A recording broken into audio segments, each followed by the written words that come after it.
Bonjour à toutes et tous, bon mercredi, ravi de vous retrouver. Aujourd'hui, nous allons travailler autour du verbe savourer.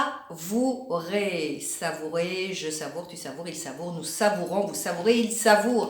Absolument. Et pourquoi? Parce que ce challenge a quand même un rapport directement avec sourire plus souvent et vous serez d'accord avec moi que lorsqu'on savoure quelque chose, on a en général le sourire aux lèvres. Et vous savez tous les bienfaits qu'il y a à sourire plus souvent et donc savourer la vie, savourer certaines choses, certaines expériences vont vous permettre de sourire, vont donc vous permettre de sourire, je disais, et de profiter des bienfaits d'un sourire plus constant sur votre minois. Alors, qu'est-ce que je veux dire exactement par savourer? Quand vous parlez de savourer, on pense en premier à savourer un mets, savourer une boisson, savourer quelque chose qui a un rapport avec le goût. Et c'est très bien, ça on garde, mais on peut savourer plein d'autres choses aussi. On peut savourer une expérience, on peut savourer un moment, on peut savourer une compagnie. Et là où je vais vous demander de faire quelque chose en plus que ce que vous faites déjà, donc de savourer le moment. Par exemple, vous êtes dans votre bain et vous savourez le moment du bain, en toutes ces odeurs qui sont présentes, l'eau chaude sur ma peau, ou vous savourez cette délicieuse crème glacée avec ces extraits de vanille ou ce délicieux cappuccino ou encore, vous choisissez votre mets préféré, vous le savourez, vous voyez toutes les odeurs et le goût qui est présent. Mais on peut aussi savourer une compagnie. À chaque fois que je suis avec elle, qu'est-ce que je passe une bonne soirée, qu'est-ce que je passe un bon après-midi. Donc vraiment savourer le moment où vous êtes en train de vivre l'expérience. Mais la nouveauté, c'est que je vais vous demander de le savourer déjà en y pensant à l'avance. Donc déjà en vous imaginant, vous allez vous imaginer, ce soir, c'est mercredi, je n'ai rien de prévu. Dès que les petits sont au lit, je vais me prendre un bain. Il va être divin ce bain. Bon, donc il n'est que 2 heures de l'après-midi et vous êtes déjà en train de profiter du bain.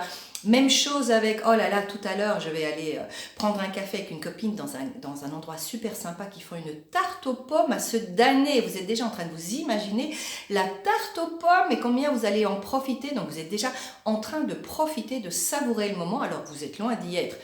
Et ça, c'est la troisième étape. Donc, on va le savourer à l'avance en s'imaginant, parce qu'on sait, on a déjà vécu l'expérience. Ou alors, on s'imagine, par exemple, on va partir en vacances. On s'imagine déjà tout ce qu'on va découvrir pendant ces vacances. On sent à l'avance le bonheur qu'on va avoir pendant ces vacances-là. Puis, bien sûr, on en profite pendant l'instant présent, alors qu'on est en train de vivre l'expérience, alors qu'on est en train de manger ce plat particulier. Et puis aussi, on pense déjà à comment on va pouvoir le raconter aux autres ensuite. Parce que ça veut dire quoi? Ça veut dire qu'après, on va de nouveau en profiter lorsqu'on le racontera à nouveau à d'autres personnes ou simplement quand on se remémorera cet instant magique qu'on a vécu. Par exemple, ce soir, moi, dans mon carnet de gratitude, je peux déjà me dire « je vais pouvoir mettre merci pour cette délicieuse tarte aux pommes avec la compagnie de ma copine, c'était chouette, chouette, chouette. » Donc, je vais revivre ce moment-là encore une fois. Donc, un simple événement, je l'aurais vécu 3 fois. Je l'aurais vécu avant, je l'aurais vécu pendant et je le revivrai après. Et alors, d'après l'université de Yale, oui, messieurs, mesdames, je fais une formation en sciences du bien-être avec l'université de Yale, ce qui permet d'augmenter encore plus le bien-être, le sourire dans l'acte de savourer, c'est de diviser l'événement. Si c'est un événement qu'on peut diviser, par exemple, ma tarte aux pommes en question, ce qui serait idéal, c'est d'en manger une moitié au café et puis lui dire, finalement, elle est trop grosse, je prends l'autre moitié. Donc, qu'est-ce qui va se passer? Je vais déjà m'imaginer, il y a 5 heures du soir, je peux me reprendre la deuxième moitié.